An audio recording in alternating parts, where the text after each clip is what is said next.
Listen closely. In The Shining, the shine isn't just some random psychic ability a kid happens to unlock.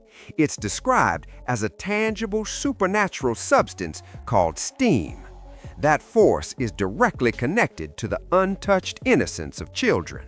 And hold up, it's the entire reason a secretive group known as the True Knot even exists.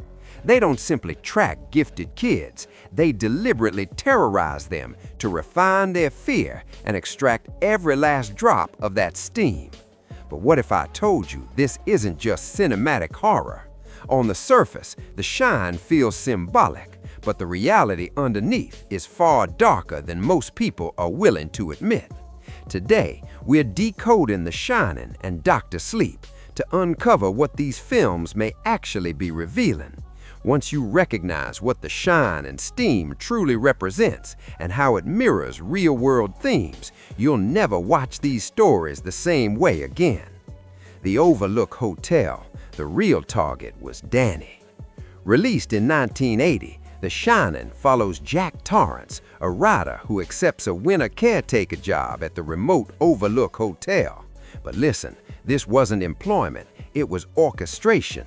When Jack arrives with Wendy and their son Danny, the situation escalates quickly as Jack falls under the influence of the sinister forces inside the hotel walls. Most people assume the building just wanted Jack to spiral into madness. That's the surface explanation. The darker truth is that the hotel manipulated Jack to get to Danny specifically because his shine represented concentrated supernatural essence. The entity pushed Jack to chase his own family with an axe, manufacturing the intense terror needed to amplify a child's energy. And yet, because of Danny's psychic awareness, they managed to break free from the trap. What Danny didn't realize, and this is key, is that escaping the hotel didn't remove the target on his back. The shine within him made him permanent prey for anything that feeds on it. Dr. Sleep and the Predators revealed. Years later, Dr. Sleep reveals that what happened at the Overlook was only a fragment of a much larger evil. We see Danny as an adult, still scarred from his childhood trauma and still being hunted. But this time, the threat isn't confined to a haunted structure. It's a Roman collective of predators known as the True Knot. And this group is led by the chilling Rose the Hat. And no, they aren't ghosts. They are psychic vampires who have survived for centuries by targeting children who possess the shine. They track these children, abduct them, and subject them to unimaginable suffering because fear refines their essence into potent steam. They literally inhale that steam to maintain their youth and strength. The harvest of innocence explained. This confirms something major. Danny wasn't just a kid caught in his father's breakdown. He was being cultivated for his life force. While The Shining appears to be about a man possessed by a haunted hotel, the reality runs much deeper.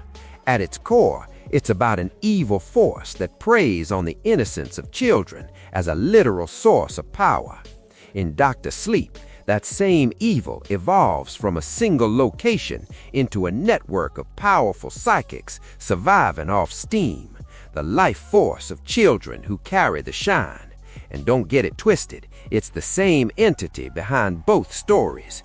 These predators treat children like energy sources to sustain their own immortality. To understand why children are targeted and what kind of entity is orchestrating it all, we have to revisit the Overlook Hotel. In the film, the Overlook is framed as if it's the main evil presence.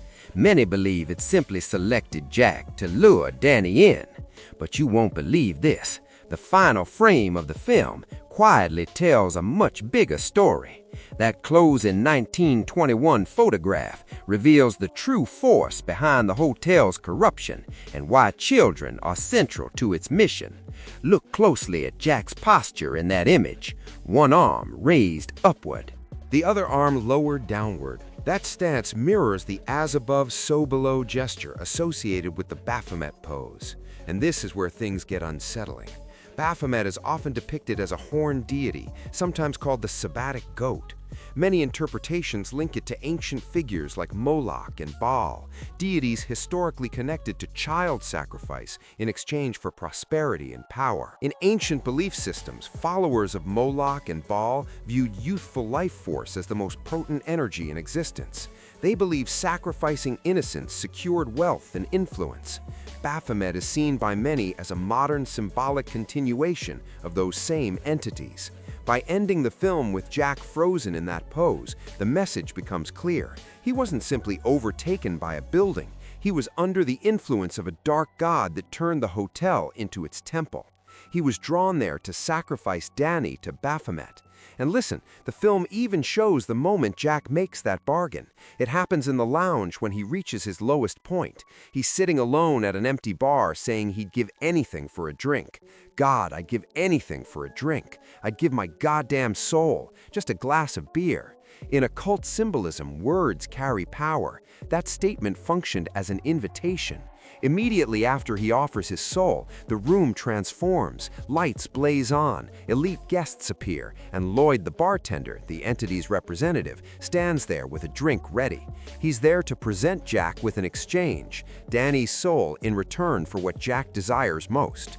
When Jack accepts the drink, that's the handshake sealing the pact. The drink symbolizes the agreement.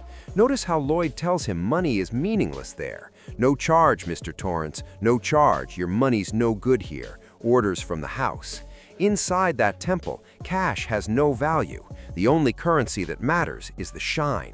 By taking that drink, Jack agrees to become the monster inside the maze. He agrees to hunt his own son for a seat at the elite table.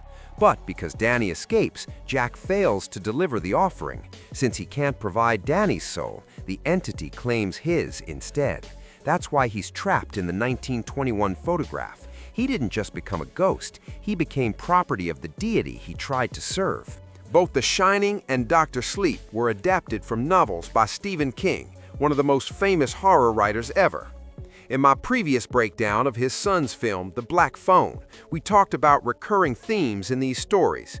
King has repeatedly written narratives where children are targeted by evil forces seeking their essence. In it, the entity pursues the life force of kids, and just like in Dr. Sleep, it intensifies their fear before feeding.